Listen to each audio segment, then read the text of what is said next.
वोटरों की खोज में सभी सियासी दल लगे हुए हैं, वो भी क्यों ना। इन गायब वोटरों की तादाद 1000 या लाख में नहीं, पूरे 4 करोड़ यूपी के वोटरों का सवाल है।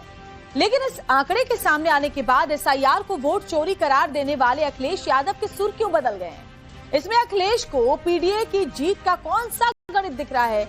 वहीं बीजेपी के पास 2027 को लेकर क्या नया विक्ट्री प्लान है? इस स्पेशल रिपोर्ट में देखिए नवभारत के एजेंडा में।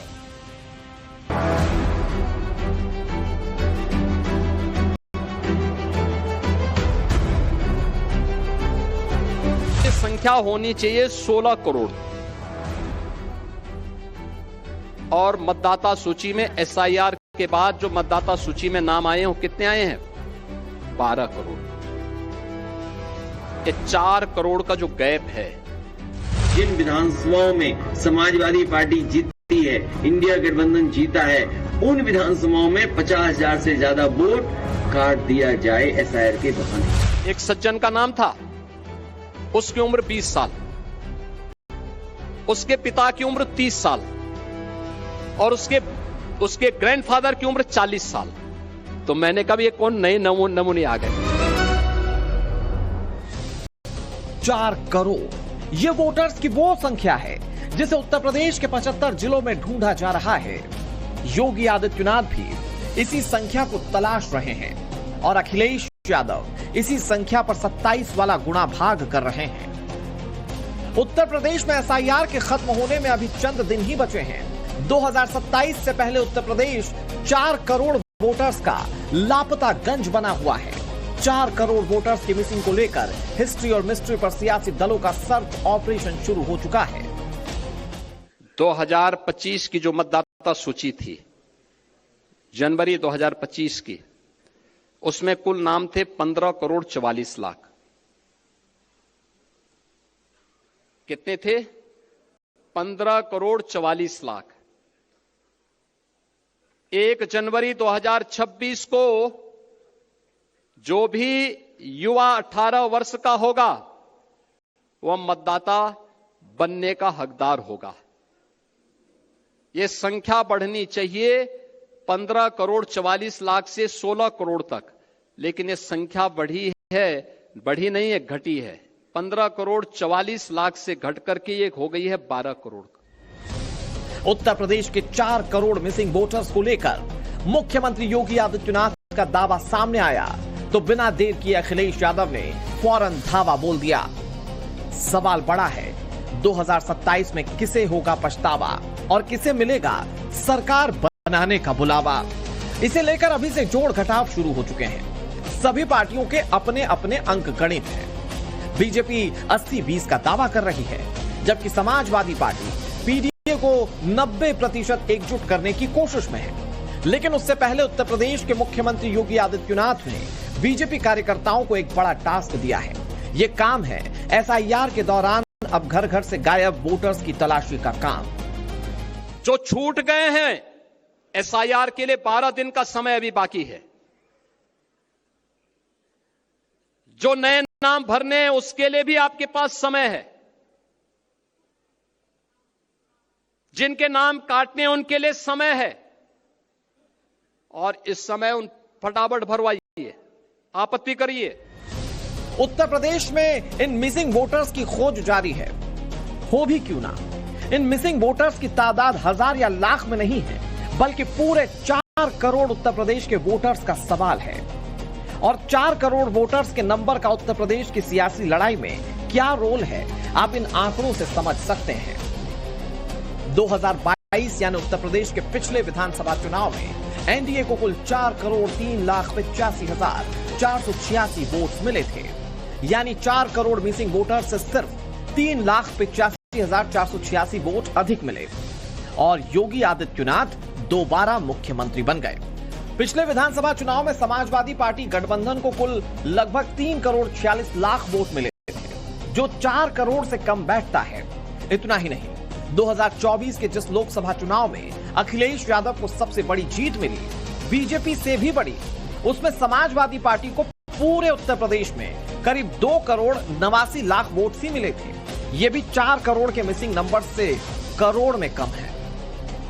ऐसे में अगर उत्तर प्रदेश में 4 करोड़ वोटर्स घटे तो किसका नुकसान होगा और किसका नफा, इसका आकलन सभी पार्टियां अपने अपने तरीके से कर रही हैं। किसके समर्थक घटे हैं, इसका क्लियर फिगर तो अभी किसी को नहीं पता, लेकिन इसी वजह से उत्तर प्रदेश में नेता एक्टिव हो चुके हैं, कार्यकर्ता जमीन पर उतर गए हैं, क्योंकि इससे इनकार नहीं किया जा सकता कि 4 करोड़ गायब वोटर्स का उत्तर प्रदेश की सियासी लड़ाई में असर पड़ेगा। शायद यही वजह है कि उत्तर प्रदेश के मुख्यमंत्री योगी आदित्यनाथ ने बीजेपी कार्यकर्ताओं को वक्त रहते इसकी अहमियत समझा दी। ये जो 4 करोड़ का गैप है, ये मिसिंग है, ये आपका विरोधी नहीं है। इसमें से 85 से 90% आपका मतदाता है, याद करना। 4 करोड़ वोटर हटे, लेकिन केवल मुस्लिम बाहुल इलाकों से नाम नहीं काटे गए। वो इलाके जहां बीजेपी काफी मजबूत है, यहां से भी बड़ी संख्या में वोटर्स के नाम कटे हैं। एसआईआर की मार उत्तर प्रदेश के लगभग हर जिले में एक बराबर पड़ी है। लखनऊ, वाराणसी, गाजियाबाद, नोएडा, आगरा, मेरठ, कानपुर और करीब 2 दर्जन टियर 2 शहरों में एसआईआर फॉर्म सबसे कम जमा हुए हैं। उत्तर प्रदेश में जो 4 करोड़ वोटर्स कम हुए हैं, उनमें से करीब 25 लाख वोटर अकेले मेरठ मंडल में कम हुए। गाजियाबाद में सबसे ज्यादा 10 लाख एसआईआर फॉर्म जमा नहीं हुए हैं। नोएडा में 4.5 लाख वोटर्स ने अपना एसआईआर नहीं जमा किया।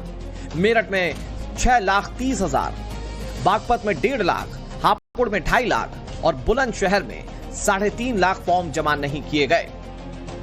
ऐसा नहीं है कि ये 4 करोड़ लोग रातों रात कहीं गायब हो गए।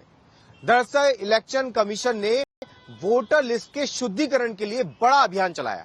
अब ये माना जा रहा है कि उसमें बहुत सारे लोगों ने अपना फॉर्म अभी तक जमा नहीं कराया। इसके पीछे की एक वजह यह भी मानी जा रही है कि यूपी में दूसरे शहरों से आए लोगों की संख्या बहुत ज्यादा है। ऐसे में ये लोग 2 जगह पर वोटर बने हुए थे, लेकिन चुनाव आयोग की कोशिश इसमें यही थी कि एक व्यक्ति एक ही जगह का वोटर होना चाहिए। यही माना जा रहा है कि ये लोग अब एक ही जगह, या अपने मूल निवास के या फिर जहां पर इनका पहला वोट बना हुआ था वहीं के ही वोटर बने रह गए। और यही वजह है कि जो वोटर लिस्ट से नाम कम हुए हैं उनमें ज्यादातर लोग शहरी इलाकों के हैं। शहरी इलाकों में बीजेपी का काफी मजबूत आधार माना जाता है। यही वजह है कि अखिलेश यादव को इसमें अपना फायदा दिख रहा है। लेकिन मुख्यमंत्री योगी आदित्यनाथ ने साफ साफ शब्दों में संगठन से लेकर बूथ लेवल के कार्यकर्ताओं तक को यह क्लियर मैसेज दे दिया है। मैसेज ये कि चुनावी लड़ाई बूथ पर ही जीती जाती है, इसीलिए बूथ सबसे मजबूत होना चाहिए। चुनाव की 3/4 मेहनत अभी एसआईआर में करनी है। अगर यह मेहनत कर ली गई तो विधानसभा चुनाव में 1/4 प्रयास से ही 3/4 सीटें जीती जा सकती हैं। 4 करोड़ गायब वोटर्स की संख्या सामने आने के बाद एक बड़ा बदलाव और आया है। पहले विपक्षी पार्टियां एसआईआर को वोट काटने की साजिश बता रही थी, लेकिन योगी के बयान ने इसे उलट दिया है। समाजवादी पार्टी के मुखिया और उत्तर प्रदेश के सबसे बड़े चैलेंजर अखिलेश यादव को इसमें अपना फायदा दिख रहा है। कल तक एसआईआर को वोट चोरी बता रही समाजवादी पार्टी को अब एसआईआर पीडीए की जीत का अंक गणित लग रहा है। 2027 में समाजवादी पार्टी चुनाव जीतेगी और भारतीय जनता पार्टी को हराएगी। और आपकी बात तो समाजवादी पार्टी सभी सीटों पर जीतेगी। बीजेपी सूत्रों की माने तो दोनों डेप्यूटी सीएम को पार्टी की तरफ से एसआईआर के काम पर कड़ी निगरानी रखने को कहा गया है। दोनों उप मुख्यमंत्री केशव प्रसाद मौर्य और ब्रजेश पाठक को 25-25 जिलों की विशेष जिम्मेदारी सौंपी गई है। दोनों उप मुख्यमंत्री व्यक्तिगत रूप से एसआईआर की प्रक्रिया की निगरानी करेंगे, ताकि अवैध प्रवासियों की पहचान की जा सके, साथ ही उनके नाम वोटर लिस्ट से हटाए जा सकें। एसआईआर पर सीएम योगी आदित्यनाथ के बयान के बाद अखिलेश यादव ने सोशल मीडिया पर एक पोस्ट किया। उस पोस्ट में अखिलेश ने इन आंकड़ों को अपने पक्ष में होने के मायने समझाए और इसे पीडीए की जीत का अंक गणित करार दिया। अखिलेश यादव का पहला तर्क यह है कि पीडीए प्रहरी की सतर्कता से गड़बड़ी नहीं हो पाई। दूसरा यह कि जिन वोटर्स के नाम साक्ष्य के अभाव में हटाए गए, अखिलेश यादव के मुताबिक उनमें अधिकांश बीजेपी समर्थक हैं। अखिलेश यादव ने अपने वोट गणित के आधार पर यह दावा किया है कि अगर 4 करोड़ में से 85% भी वोट बीजेपी के मान ने तो करीब 3 करोड़ 40 लाख बीजेपी के वोटर कम हो गए हैं। चौथा, इसका सीधा असर 2027 के विधानसभा चुनाव में 403 सीटों पर पड़ेगा। पांचवा, हर सीट पर बीजेपी को करीब 84,000 वोटों का नुकसान होने का अखिलेश यादव का आकलन है। अखिलेश यादव ने पीडीए की जीत का अंकगणित समझाया तो पलटवार में बीजेपी ने अखिलेश को 27 की हार के डर से नर्वस बता दिया। श्री अखिलेश यादव जी की परेशानी को मैं भी समझता हूं, आप भी समझते हो। बिहार हारने के बाद वो बौखलाए हैं, उनके दल में खलबली मची है, उनके दल में भगदड़ जैसी स्थिति है। उनके पार्टी को 2027 तक एकजुट जैसा दिख रही वैसे दिखेगी कि नहीं दिखेगी इसकी भी कोई गारंटी नहीं है। उत्तर प्रदेश में एसआईआर फॉर्म जमा करने के लिए हफ्ते भर से अधिक का वक्त बचा है। जो नए नाम जुड़ने हैं उसके लिए भी समय है, जिनके नाम कटने हैं उसमें भी समय है। लेकिन 2027 से पहले उत्तर प्रदेश की राजनीति अब बूथ और वोटर लिस्ट पर टिक गई है। वोटर लिस्ट से नाम कटने को समाजवादी पार्टी सत्ता में वापसी का संकेत मान रही है। बीजेपी में डिप्टी सीएम से लेकर आम कार्यकर्ता ग्राउंड पर हैं, अपने एक एक वोटर को समेट रहे हैं। हर उस नाम को जोड़ा जा रहा है जो फिलहाल वोटर लिस्ट से बाहर है। कुल मिलाकर कहा जाए तो आने वाले 10 दिन उत्तर प्रदेश की राजनीति में बहुत निर्णायक होने वाले हैं। वाराणसी से आशुतोष सिंह, लखनऊ से विनोद मिश्रा और मनीष यादव के साथ bureau report, times now Navbharat. और अब इस वक्त एक बड़ी खबर आपको बताते हैं टाइम्स नाउ नवभारत की।